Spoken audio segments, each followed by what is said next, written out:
नमस्कार, मैं अनुराग दीक्षित आप सभी का एक बार फिर से माई पाठशाला पर स्वागत करता हूं। यहाँ पर हम लोग डिस्कस इस बात के लिए उपस्थित हुए हैं कि हम लोग एक छोटी सी बात को डिस्कस करेंगे कि एसएससी सीएचएसएल 2022-23 का जो एग्ज़ाम चल रहे हैं सीएचएसएल के लिए, तो यहाँ पर 2 दिन बीत चुके हैं। 9 मार्च और 10 मार्च का एग्ज़ाम हो चुका है। अब इस 9 मार्च और 10 मार्च के एग्ज़ाम में खास तौर पर अगर मैं मैथमेटिक्स की बात करूँ तो कुछ ऐसे चैप्टर हैं जो सवालों के लिहाज से बहुत इंपॉर्टेंट साबित हुए इन दोनों दिनों की 8 शिफ्ट को मिलाकर, और कुछ ऐसे चैप्टर हैं जो इन दोनों दिनों की 8 शिफ्ट में जिनसे एक भी प्रश्न अभी तक नहीं पूछा गया। तो हम लोग इसी बात को डिस्कस करेंगे। यहाँ से वीडियो आप बिल्कुल स्किप मत करिएगा, क्योंकि अगर आपका अगले चरण में एग्जाम है, अगले शिफ्ट में एग्जाम है, तो कहीं ना कहीं ये आपको बहुत फायदा देने वाला है। तो चलिए मैं बात कर लेता हूं कि किन चैप्टर से क्वेश्चन नहीं पूछे जा रहा और किन चैप्टर से बहुत क्वेश्चन पूछे जा रहे हैं। जैसे मैं बात करता हूं प्रोबेबिलिटी की, इसके बाद मैं बात कर लेता हूं स्टैटिस्टिक्स की, मैं बात कर लेता हूं हाइट एंड डिस्टेंस की, मैं बात कर लेता हूं अगर इसके बाद कोऑर्डिनेट ज्योमेट्री की। तो ये 4 चैप्टर खास तौर पर ऐसे हैं जिनसे अभी तक की इन 9 मार्च और 10 मार्च की अगर मैं बात करूं तो 9 मार्च और 10 मार्च को किसी भी शिफ्ट में, यानी कि 4 + 4 8 शिफ्ट में इन 4 चैप्टर से प्रश्न आपके पास नहीं देखने को मिले।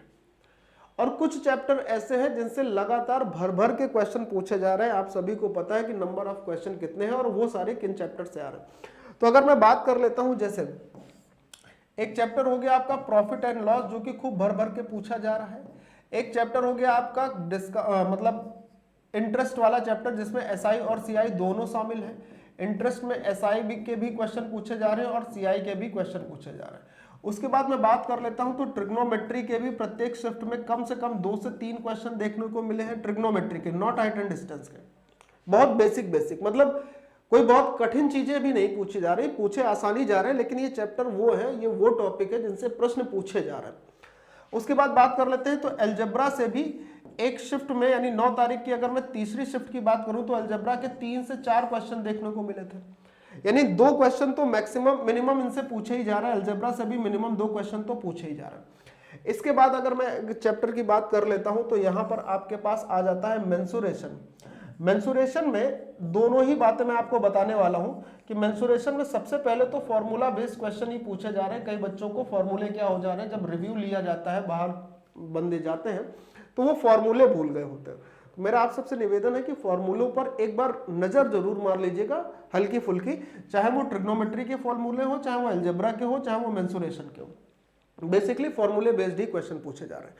मेंसुरेशन में एक बात ये देखने को मिली है कि 9 मार्च की जो शिफ्ट थी, 9 मार्च की शिफ्ट में 2D से क्वेश्चन देखने को मिले थे, जबकि 10 मार्च की शिफ्ट में, तीसरी और चौथी शिफ्ट में, यहां पर 3D से क्वेश्चन देखने को मिले हैं, जिसमें स्फेयर शामिल था, यानी कि गोला शामिल था, और क्यूब शामिल था। इनसे क्वेश्चन देखने को मिले। अगर मैं आपको जो एग्जैक्ट डेटा बच्चों का मेरे पास आया है वो मैं आपको दे नहीं सकता हूं, क्योंकि एसएससी ने एग्जैक्ट एनालिसिस करने से मना कर रखा है। तो एग्जैक्ट क्वेश्चन जो पूछे गए हैं वो मैं आपके सामने नहीं बता सकता हूं, लेकिन यहां पे मैं आपको ये बोल सकता हूं कि ये चैप्टर ऐसे हैं जिनसे आपसे क्वेश्चन पूछे जा रहे हैं। इसके अलावा अगर मैं बात करता हूं तो ज्योमेट्री एक ऐसा टॉपिक है जिससे भी आपको 2 से 3 क्वेश्चन मिल जा रहे हैं। खास तौर पर ये क्वेश्चन त्रिभुज की सर्वांग समता से, यानी कि समरूपता, ज्यादा पहले समरूपता से पूछे जा रहे हैं। फिर उसके बाद केंद्रक जो इतने सेंटर्स होते हैं, इन सेंटर, ऑर्थो सेंटर, सरकम सेंटर और इन सेंटर, इन चारों सेंटर्स, सेंट्रॉइड से, इनसे भी आपसे क्वेश्चन पूछे गए हैं। एक क्वेश्चन जो कि सबसे पहली ही शिफ्ट में, 9 मार्च की सबसे पहली शिफ्ट में पूछा गया था सेंटर्स पे, तो इससे भी आपको क्वेश्चन देखने को मिल रहे हैं। साथ ही साथ अगर बात करूं तो time and work, time and speed, इन दोनों को मिलाकर एक क्वेश्चन आपको देखने को मिल जा रहा है। किसी में टाइम, स्पीड एंड डिस्टेंस से क्वेश्चन पूछ रहे हैं, किसी में इससे क्वेश्चन पूछ रहे हैं। अब मैं इससे ज्यादा, जो बच्चों ने मेरे पास ये रिव्यू दिया कि सर इन चैप्टर से क्वेश्चन आपको देखने को मिल रहा है, तो वही मैं आपको बता रहा हूं। मैं अपनी तरफ से अभी फिलहाल ऐसा कुछ भी नहीं ऐड कर रहा हूं उसमें कि मैं ये बोल दूं कि अभी आप इनको भी देख ले। तो आप फिलहाल इन चीजों को तो जरूर देखें, इनका रिव्यू जरूर कर ले। प्लस साथ साथ मेरा एक आपसे पर्सनल सजेशन ये रहेगा, फॉर्मूले को लेकर जितने भी फॉर्मूले आपने पढ़ रखे हैं, फॉर्मूला जितने भी पढ़ रखे हैं, चाहे वो ट्रिगो से संबंधित हो, चाहे वो अलजेब्रा से संबंधित हो, चाहे वो मेंसुरेशन से संबंधित हो, आप इन फॉर्मूलों का रिवीजन जरूर कर लीजिए। क्योंकि कई बार क्या होता है, क्वेश्चन आते हैं लेकिन कई बार फॉर्मूले रिवीजन के चक्कर में नहीं हो पाता है तो बच्चे भूल जाते हैं। अब बाई चांस किसी फॉर्मूले में ट्रिग्नोमेट्री में आ गया कि sine C plus sine D, sine C plus sine D का फॉर्मूला लगना है। अब कोई सवाल ऐसा आ गया जो बहुत बेसिक सा क्वेश्चन है लेकिन उसमें फॉर्मूले का यूज होना पड़ रहा है, तो वो सवाल नहीं हो पा रहा है। तो ये कई बार होता है। जैसे मैं ही आपसे एक क्वेश्चन यहां पर लिख दूं, जैसे मैंने लिख दिया cos 73 और फिर मैं उसके बाद लिख देता हूं प्लस साइन 137, ये लिख दिया मैंने, बल्कि 137 नहीं लिखूंगा, यहां पर लिख दूंगा 107, ये लिख दिया मैंने आपसे।